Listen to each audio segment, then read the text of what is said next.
Good morning, students. Welcome to Silver Bells Mansarovar Online Education. Myself, Vinod Trivedi.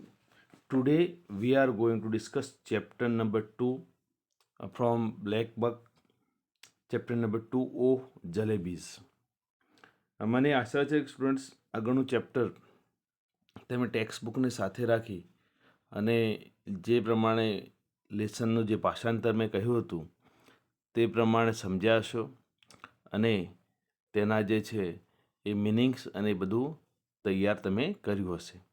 કારણ કે મિત્રો આમાંથી જે છે પેરેગ્રાફ આવશે અને એ તમને મિનિંગ્સ જેટલા ખબર હશે તેટલા જ તમને વધારે તેમાં ફાવટ આવશે. હવે મિત્રો લેસન નંબર 2 ઓહ જલેબીઝમાં એક બાળક છે જેને ફીઝના પૈસા એના ઘરેથી મળેલા હોય છે, પરંતુ રસ્તામાં એને જલેબી જોતા જલેબીની એક વેન્ડર્સ એક ફેરીઓ જલેબી વેચતો જોઈ અને તેનું મન નથી રહેતું અને એ પૈસાના એક રૂપિયો કરતાં કરતાં 4 રૂપિયાની ફીઝ હોય છે. તે 4 રૂપિયાની જલેબી એ અને મિત્રો સાથે ખાઈ જાય છે. હવે પહેલાં તો એના મનમાં એવું હોય છે કે હું જો આ પૈસા ફીના હું જલેબી ખાવામાં વાપરી દઈશ તો ફી ક્યાંથી ભરીશ, પરંતુ અંદરથી બીજો પણ એવો અવાજ આવે છે જે કહે છે કે કંઈ વાંધો નહીં, સ્કોલરશિપ આવશે અને સ્કોલરશિપ જે છે તેમાંથી હું સ્કૂલની જે ફીસ છે ભરી દઈશ. તો ઘણી વખતે આપણને પણ હોય કે જે ફેવરેબલ કન્ડિશન મનના અંદરથી ઊભી થતી હોય, અરાઇઝ થતી હોય કે આવું થશે એટલે હું આમ કરી દઈશ.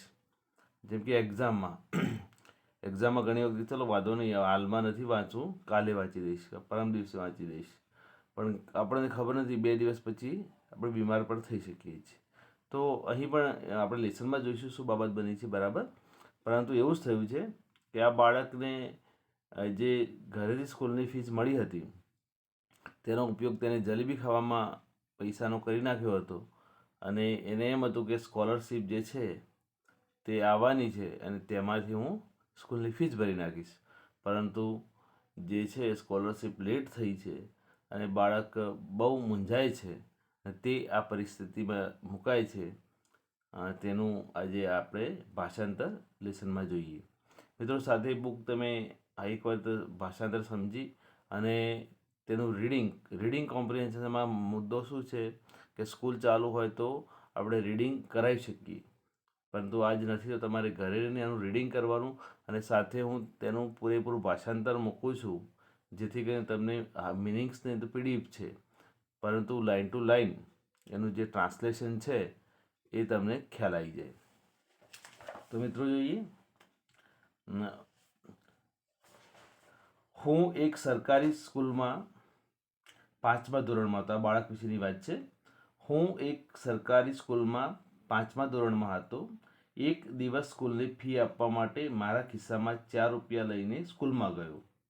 ત્યાં પહોંચી ત્યારે મને ખબર પડી કે જે શિક્ષક ફી લેતા હતા તે માસ્ટર ગુલાબ મોહમ્મદ રજા પર હતા અને તેથી ફી બીજે દિવસે લેવામાં આવશે. આખો દિવસ તો સિક્કા મારા ખિસ્સામાં સાવ પડ્યા રહ્યા, પણ સ્કૂલ પૂરી થયા પછી હું જતો હતો ત્યારે તેઓ સિક્કાઓ બોલવા લાગ્યા. બહુ સારું, સિક્કાઓ વાતો નથી કરતા, તેઓ ખણ ખડક્યા કરે છે. એટલે આપણે એમ થાય કે સિક્કાઓ વાતો કઈ રીતે કરે, પરંતુ તેનો અવાજ આવતો હોય તેના વિશે માહિતી આપી છે. પણ એ દિવસે તેઓ ખરેખર બોલ્યા. એક સિક્કાએ કહ્યું, પેલી તાજી ગરમા ગરમ જલેબી વિશે તું શું વિચારે છે? જલેબી ખાવા માટે તો હોય છે અને જેના ખિસ્સામાં પૈસા હોય તેઓ તેમને જલેબી ખાઈ શકે છે. તો ઘણી વખતે આપણને પણ થતું હોય કે આપણા ખિસ્સામાં પૈસા હોય તો આપણને કોઈ પણ વસ્તુ ખરીદવાની પણ ઈચ્છા આ જ રીતે થતી હોય. તો આ બાળકને પણ એવું જ થયું છે મિત્રો કે જે ખિસ્સામાં પૈસા જે એનો અવાજ આવતો હતો અને સામે જલેબી પણ દેખાતી હતી, તો એમ થયું કે જે મારી પાસે તો પૈસા છે અને હું આ જલેબી ખાઈ શકું એમ છું. આમ જુઓ તો તમે 4 રૂપિયા મેં તમને કહ્યું. હવે જો આ સિક્કાઓ તમારો શું જવાબ હશે? આમ જુઓ તમે 4 રૂપિયા મેં તેમને કહ્યું હું સારો છોકરો છું, મને ગેરમાર્ગે દોરશો નહીં, નહીં તો એ તમારી માટે સારું નથી. ઉપરાંત તમે મારી ફી માટેના પૈસા છો. આજે હું તમને વાપરું તો કાલે હું માસ્ટર ગુલાબ મોહમ્મદને શાળામાં મારું મોં કેવી રીતે દેખાડું? એટલે આ બાળક આમ તો સંસ્કારી છે, એટલે આમ કે સિક્કા સાથે વાતચીત ના કરતું હોય, પરંતુ એક મનમાં આવા વિચારો આવતા હોય. બરાબર, 2 પ્રકારના વિચારો આવતા હોય. મેં તમને કહ્યું એમ કે એક વસ્તુ ફેવરેબલ કન્ડિશનનો પણ વિચાર આવતો હોય, અને બીજો કે આપણને ખરેખર સાચું શું છે તેના વિશેનો પણ વિચાર આવતો હોય છે. તો સિક્કાઓના અર્થમાં અહીંયા જે છે રાઇટર એમ કહેવા માગે છે કે પૈસા કહેતા હોય છે બાળકને કે જો તું આ જે પૈસા છે વાપરી અને જલેબી ખાઈ શકે છે, પરંતુ બાળકનો અંતરાત્મા જવાબ આપે છે કે આ પૈસા તો ખરેખર ફીના છે, અને આજે શિક્ષક હાજર નહોતા એટલે હું ફી આપી શક્યો નહીં, પરંતુ કાલે માસ્ટર ગુલાબ મોહમ્મદ જે શાળામાં ફી કલેક્ટ કરતા હતા તો એમને અમારે ફીસ આપવી પડશે, તો કાલે હું શું જવાબ આપીશું જો આ પૈસા હું વાપરી રાખીશ તો? આગળ જોઈએ મિત્રો. મેં જે કહ્યું તે સિક્કાઓને ગમ્યું નહીં. બધા એક સાથે જ બોલવા લાગ્યા. એટલો બધો ઘોંઘાટ કરી મૂક્યો કે બજારમાં પસાર થતા લોકો મારી સામે અને મારા ખિસ્સા સામે તાકી રહ્યા. મેં એ ચારેયને મજબૂત રીતે પકડીને મારી મુઠ્ઠીમાં દાબી દીધા, અને પછી તેઓ શાંત પડ્યા. પણ થોડું આગળ ચાલીને મેં મારી પકડ ઢીલી કરી. તરત જ સૌથી જૂના સિક્કાએ કહ્યું, હવે મને પ્રમાણિકપણે કહે કે તને પેલી ગરમા ગરમ જલેબી ખાવાનું મન નથી થતું, અને તું આજે અમને વાપરી નાખીશ તો તને કાલે સ્કોલરશીપના પૈસા તો મળવાના જ છે. ફીના પૈસાથી મીઠાઈ અને સ્કોલરશીપના પૈસાથી ફી. તો જો 2 પ્રકારના વિચારો મનમાં આવતા હોય. અહીં એક સિક્કાઓનો સંદર્ભ લીધો છે. તો જૂના સિક્કાએ કહ્યું કે કંઈ વાંધો નહીં, તને ખરેખર પ્રમાણિકતાથી તારા મનને પૂછ કે તને ખરેખર ઈચ્છા નથી જલેબી ખાવાની. હવે બાળક હોય અને જલેબી હોય તો ન ખાવાની ઈચ્છા હું નથી માની શકતો. અને સાથે એક એવું પણ સુઝાવ આપે છે જૂનો સિક્કો, કહે છે કે કાલે તો ફી આવી જશે, તારી સ્કોલરશીપની જે પૈસા આવશે એમાંથી તું ફીના પૈસા ભરી નાખજે, આજે તું જલેબી ખાઈ લે. અને ઘણી વખતે આપણા જીવનમાં પણ આવું થતું હોય કે બંને પ્રકારના મનમાં વિચારો ઉત્પન્ન થતા હોય, બરાબર, અને આપણે ક્યાં કન્વિન્સ થઈ જઈએ છીએ તેની પરિસ્થિતિનો અહીંયા ચિતાર એક આપ્યો છે. તમે જે કહો છો તે સાચું નથી, આ બાળકે કહ્યું. મેં કહ્યું, પણ તે ખોટું પણ નથી. સાંભળો, હું કોઈ સામાન્ય પ્રકારનો છોકરો નથી. સિક્કાઓએ દલીલ કરતા કહ્યું, પણ તો પછી પેલી જલેબી પણ સામાન્ય જલેબી નથી. જલેબી કડક, તાજી અને મીઠા રસથી ભરપૂર છે. હવે મોહકતા જલેબીને બતાવી. પેલો બાળક સંસ્કારી છે તો અંદરથી અંતરાત્માનો કહે છે કે ના, હું આવું ના કરી શકું. ફીના પૈસામાં ફીસ ભરાશે, પરંતુ સાથે સાથે બીજો એક પણ અંદરથી વિચાર આવે છે કે તું પેલી જલેબી વિશે તો વિચાર કર કે આ જલેબી જે છે એ તો ખરેખર મસ્ત છે, મીઠી છે, કડક છે, ગરમા ગરમ છે, તો તેનું શું? એ દિવસે સિક્કાઓ વપરાઈ જવા માટે એટલા આતુર હતા કે તેમણે એમના પ્રયત્નો ચાલુ રાખ્યા. છેવટે હું દુકાન પર દોડી ગયો. હું ખૂબ ગભરાઈ ગયો હતો, પણ મેં કંદોઈને 1 રૂપિયાની જલેબી ઝડપથી તોડવા કહ્યું. કંદોઈએ એક આખું છાપું પાથર્યું અને તેના પર જલેબીનો ખડકલો કર્યો. કંદોઈ એટલે બનાવનાર. હવે શું થયું? પછી તો વિચારો જે છે એની એક લડત ચાલી, બરાબર, મનમાં, અને છેવટે બાળક જે છે એ હારી ગયો અને એની ઈચ્છાથી એ મજબૂર થઈ ગયો અને દુકાન ઉપર જઈ અને 1 રૂપિયાના જલેબી એને માગી. હવે શું થયું આગળ જોઈએ મિત્રો? આ રીતે જલેબી ખાવાનો છોકરાનો નિર્ણય તમને ગમ્યો? શા માટે? હવે તમારે ખુદને વિચારવાનું છે, ખરેખર આ યોગ્ય ગણાય? બરાબર, ફીના પૈસામાંથી જલેબી ખાઈ લેવી અને એક સંસ્કારી બાળક માટે, બરાબર, તો આ યોગ્ય છે એ તમારે વિચારવાનું છે. જલેબીને મારી છાતી સરસી દબાવી હું એક ગલીમાં દોડી ગયો.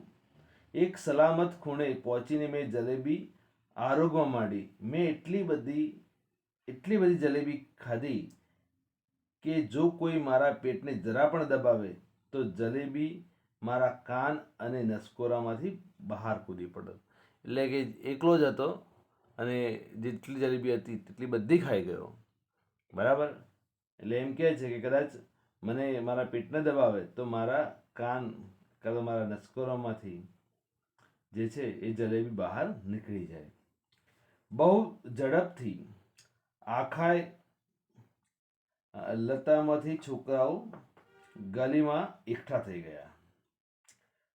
ત્યાં સુધી તો મારા જલેબીથી ભરેલા પેટથી હું એટલો બધો ખુશ હતો કે કંઈક ગમ્મત કરવાના મિજાજમાં આવી ગયો. આસપાસના છોકરાઓને હું જલેબી વેચવા લાગ્યો. હું કંદોઈની દુકાને દોડી ગયો અને બીજા 1 રૂપિયાની જલેબી ખરીદી લાવ્યો અને એક ઘરના ચબૂતરા ઉપર ઊભા રહી ને બાળકોને છૂટથી જલેબી વેચવા લાગ્યો. હવે શું થયું? એ તો જલેબી ખાઈ ગયો હતો, બરાબર છે, પરંતુ બીજા બાળકો પણ આવ્યા. હવે એકદમ ખુશ થઈ ગયો. એટલે બીજા એકની પાસે 4 રૂપિયા હતા, તો બીજો રૂપિયો લઈ અને જલેબી લેતા આવ્યો અને બાળકોમાં જલેબી વેચી દીધી. હવે છોકરાઓનું એક મોટું ટોળું મને ઘેરી વળ્યું. ભિખારીઓએ પણ હુમલો કર્યો. બાકી બચેલા 2 રૂપિયાની પણ જલેબી હું ખરીદી લાવ્યો અને તેમને વેચી દીધી. પછી મેં જાહેર નળ પર મારા હાથ અને મોં ધોયા અને જિંદગીમાં જાણે ક્યારેય જલેબીની કલ્પનાએ કરી ન હોય તેવા નિર્દોષ ચહેરે ઘરે આવ્યો. ઘરે કોઈને ખ્યાલ ના આવવો જોઈએ ને કે જલેબી ફીના પૈસે ખવાઈ ગઈ છે. એટલે એકદમ શાંત થઈ અને હું ઘરે આવી ગયો. જલેબી પચાવી એ એક બીજી બાબત હતી. રાત્રે મારે વાળું પણ કરવું પડ્યું. રાત્રે જમવાનું હતું એ પણ ખાવું પડે. ના ખાઈએ તો ખબર પડી જાય કેમ ખાતો નથી. પરિણામે પેટના દુખાવાથી કણસતો રહ્યો. હું આખી રાત જલેબીના ગૂંચળાની જેમ પડી રહ્યો. ઈશ્વરનો આભાર કે 4 રૂપિયાની જલેબી મારે જ ખાવાની ન હતી. એટલે એને તો 1 રૂપિયાની પહેલાં ખાઈ લીધી, બાકી તો લગભગ જલેબી છે તે એને વેચી જ હતી. તો ભગવાનનો એક પાઠ માને છે કે સારું થયું બધી 4 રૂપિયાની જલેબી ના ખાઈ ગયો, નહીં તો મારા પેટમાં વધારે તકલીફ થાત. સવારે બીજા દિવસે કોઈ પણ દિવસની માફક હું સ્કૂલે ગયો. હું જાણતો હતો કે તે દિવસે મને અગાઉના મહિનાની સ્કોલરશીપ મળવાની હતી અને એકવાર એ રકમમાંથી હું ફી આપી દઈશ કે ફી આપી દઉં કે જલેબી પૂરેપૂરી પચી જશે. કારણ કે ચિંતા હતી ને કે ફી આવશે તો જે છે સ્કોલરશીપ આવશે તો ફી ભરાશે. હું શાળાએ પહોંચ્યો ત્યારે મને ખબર પડી કે સ્કોલરશીપ તો આવતા મહિને આવવાની હતી. મારું માથું ભમવા લાગ્યું. હવે જ્યારે સ્કૂલમાં ગયો બાળક ત્યારે એને ખબર પડી કે ખરેખર રેગ્યુલર ટાઈમથી આવવાની જે આવતી હતી, પરંતુ એ જે સ્કોલરશીપ છે એ નેક્સ્ટ મહિને આવવાની છે. ત્યારે બાળક ચિંતામાં આવી ગયું. હવે આ છોકરાને તમારી શી સલાહ છે? હવે શું કહેવું જોઈએ? બાળકે શિક્ષકને કહી દેવું જોઈએ કે આવું થયું છે મારા સાથે, હું જલેબી ખાઈ લીધી છે આના પૈસાની અને સ્કોલરશીપ મળવાની હતી પણ લેટ થઈ ગઈ છે, એવું કહેવું જોઈએ? એને ઘરે જઈને સાચી વાત કહેવી જોઈએ? શું સલાહ હોઈ શકે એ વિચારવાનું છે. આગળ જોઈએ મિત્રો. માસ્ટર ગુલાબ મોહમ્મદ જે જાહેર કર્યું કે ફી રિસેસ દરમિયાન લેવામાં આવશે. રિસેસનો બેલ વાગતા જ સ્કૂલમાંથી રવાના થઈ ગયો અને ક્યાંક સુધી ચાલતો રહ્યો. છેવટે હું રેલવે સ્ટેશન પર પહોંચ્યો. મેં અલ્લાહ મિયાંને બંદગી કરવાનું શરૂ કર્યું. ઓકે, આ બાળક મુસ્લિમ હશે એટલે અલ્લાહ મિયાંને, ખુદાને બંદગી કરી કે મારાથી જે ભૂલ થઈ છે તો હવે કંઈક કરું. આ એક જ વાર મને બચાવી દો. ફરિશ્તાને હુકમ ફરમાવો કે મારી પાસેથી પસાર થઈને મારા ખિસ્સામાં માત્ર 4 રૂપિયા સરકાવી જાય. હું વચન આપું છું કે હું તેનો ઉપયોગ જલેબી ખાવામાં નહીં પણ માત્ર મારી ફી આપવામાં જ કરીશ. હવે ઘણી વખતે આપણને પણ પસ્તાવો થતો હોય, કંઈક એવું ખોટું થઈ ગયું હોય તો આમ ભગવાનની પ્રાર્થના કરી કે કદાચ આપણને એક એવો ચાન્સ મળી જાય કે જે ઘટના છે થઈ છે ના થાય, બરાબર. પરંતુ જે સ્થિતિ થઈ ગઈ છે, બરાબર, ચીડિયા જબ ચૂક ગઈ ખેત તો પછતાને કા ક્યાં ફાયદા, એ વાત ક્યાં હોતી है કે હવે એક વખતે તો એને પૈસા વાપરી જ દીધા છે. હવે ભગવાન તમને આવીને તમારા ખિસ્સામાં પૈસા મૂકી જાય એવી કોઈ શક્યતા હોતી નથી. પરંતુ બાળક નાનો છે, સ્કૂલ બોય છે, એટલે ભગવાન એવી બંદગી કરે છે કે ફરિશ્તાને મોકલ અને મારા ખિસ્સામાં મારી ફીના પૈસા છે એટલા મૂકી જાય. રેલવેના પાટા પાસે એક છાંયડાવાળું ઝાડ હતું. આખી બાબત પહેલાં તો સાવ સાદી લાગી હતી. ફીના પૈસાથી જલેબી અને સ્કોલરશીપના પૈસામાંથી ફી. એકદમ સરળ હતું. ફીના પૈસા જલેબીમાં અને સ્કોલરશીપ આવશે એમાંથી ફી ભરી દઈશું. પરંતુ આ બાબત થોડી બદલાઈ ગઈ. મને જો ખબર હોત કે સ્કોલરશીપ આવતા મહિને આવવાની હતી તો જલેબી ખાવાનો કાર્યક્રમ આવતા મહિના પર જ મુલતવી રાખત. જલેબી ખાવાના ગુના માટે મારી જિંદગીમાં પહેલી વાર હું સ્કૂલમાં ગેરહાજર રહ્યો. તો ઝાડ નીચે બેસીને પહેલાં તો હું રડું થઈ ગયો. પછી મને જ્યારે એક ખ્યાલ આવ્યો કે જે આંસુ પડતા હતા તે આંસુ ન હતા પણ જલેબીના રસના ટીપા હતા, ત્યારે મને હસવાનું મન થયું. હવે અહીં બાળક થોડીક રમૂજ પણ કરી લે છે. જ્યારે એ રડતો હતો ત્યારે એને લાગ્યું કે આ જે આંસુ નથી પરંતુ જલેબી રસના ટીપા છે. હું ત્યાંથી ઊભો થયો અને બજારમાં ગયો અને સ્કૂલ બેલ વાગવાની રાહ જોઈ, જેથી છોકરાઓ બહાર આવે ત્યારે હું પણ તેની સાથે ચાલીને શાળાથી જ આવ્યો છું હોવ એવું લાગે તેમ નીકળ્યો. હવે તમે જુઓ કે બાળકને સ્કૂલમાં તે નીકળી ગયો પણ ઘરે જાય તો પૂછે કેમ જલ્દી આવ્યો સ્કૂલમાંથી, ટાઈમ થયો નથી ને. તો એનો એટલો સમય એને જે છે રેલવે સ્ટેશન જે પાટા છે ત્યાં વિતાવ્યો અને જેવી સ્કૂલ મતલબ કે સ્કૂલનો સમય પૂરો થયો ત્યારે તે ઘરે રવાના થાય છે. બીજા દિવસે પણ એમ જ કર્યું. કપડાં પહેરી ઘરેથી નીકળીને સ્કૂલના દરવાજા સુધી જઈ ત્યાંથી રેલવે સ્ટેશન જવા વળી ગયો. એક જ ઝાડ નીચે બેસીને એ જ બંદગી કરવા લાગ્યો. મેં વારંવાર અરજ કરી, અલ્લા મિયાં, ઓછામાં ઓછું આજે તો મને એ આપો. આજે બીજો દિવસ છે. પછી મેં કહ્યું, સારું, ચાલો આપણે એક રમત રમીએ.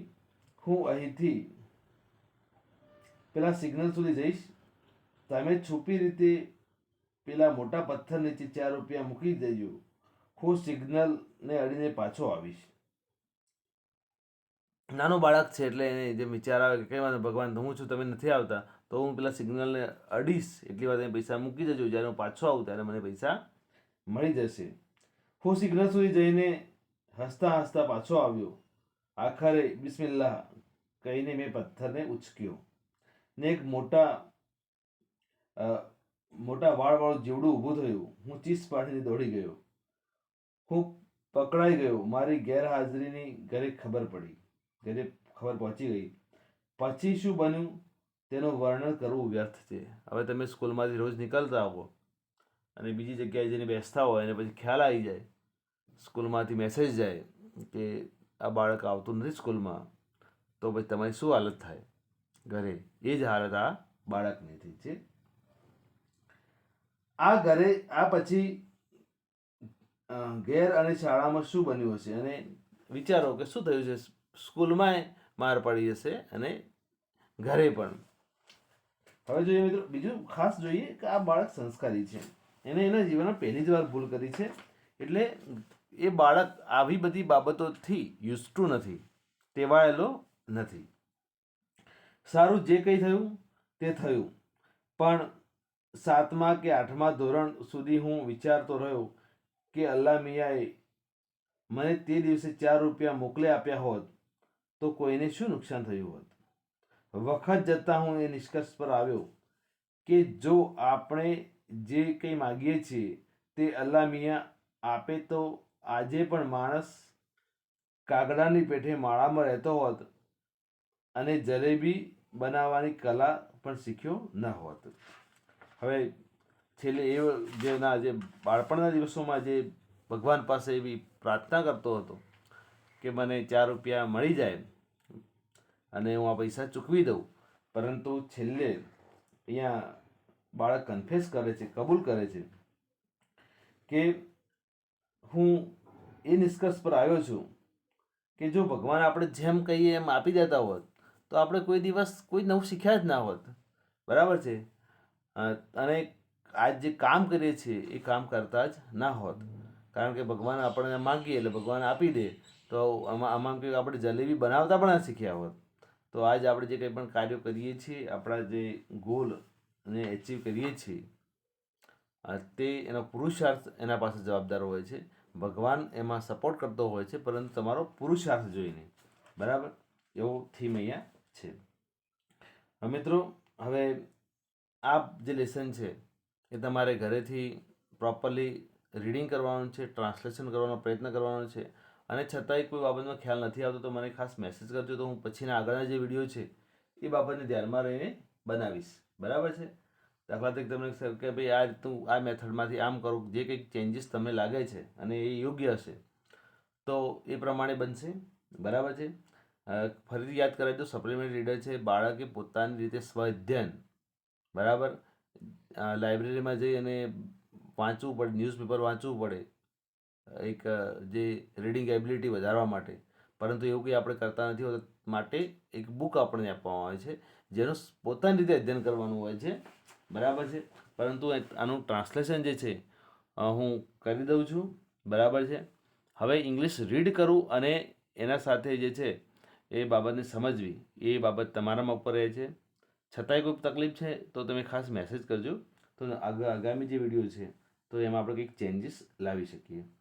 હવે બીજું મિત્રો, હું અહીં કેટલાક ફ્રેઝીસ પણ મોકલીશ. બરાબર છે. અને મિનિંગ્સ પણ છે. તો આ બંને તમારે તમારી નોટબુકમાં જે છે એ લખવાના રહેશે, જેથી તમને ખ્યાલ આવી જાય કે આ રીતે કોઈ ક્વેશ્ચન આના જે મિનિંગ્સ પરથી પકડી શકો. બરાબર છે. કેટલાક પેરેગ્રાફ જે છે એ હું તમને પીડીએફમાં લેસનના પણ મોકલીશ અને એમાં ક્વેશ્ચન આન્સર હશે. એ જરૂર નથી લખવા, પરંતુ તેની પ્રેક્ટિસ કરી શકો છો. ફરી યાદ સાંભળ્યો બરાબર. મિનિંગ્સ અને ફ્રેઝીસ, અહીંયા આ લેસનમાં ફ્રેઝીસ આપેલા છે. ફ્રેઝીસ કોને કહેવાય? શબ્દ સમૂહ હોય. બરાબર છે. અને શબ્દ સમૂહનો ગુજરાતીમાં અર્થ પણ લખેલો છે. તો આ બંને મિનિંગ્સ અને ફ્રેઝીસ, આ બંને તમારે તમારી નોટબુકમાં નોટ કરવાના છે. જ્યારે એના પછીના ક્વેશ્ચન આન્સર છે એ તમારી પ્રેક્ટિસ માટે છે, એ તમારે લખવાની કોઈ જરૂર નથી. ખાસ ધ્યાન રાખજો, હું જે શબ્દો બોલું છું કે મિનિંગ્સ અને ફ્રેઝીસ તમારી નોટબુકમાં લખવાના છે. અને તેના સિવાયની જે પીડીએફ બીજી મોકલું છું કે જેમાં તમારા પેરેગ્રાફ આપ્યો હશે અને નીચે ક્વેશ્ચન આન્સર આપ્યા હશે, એ લખવાની જરૂર નથી. Thank you. Have a nice day.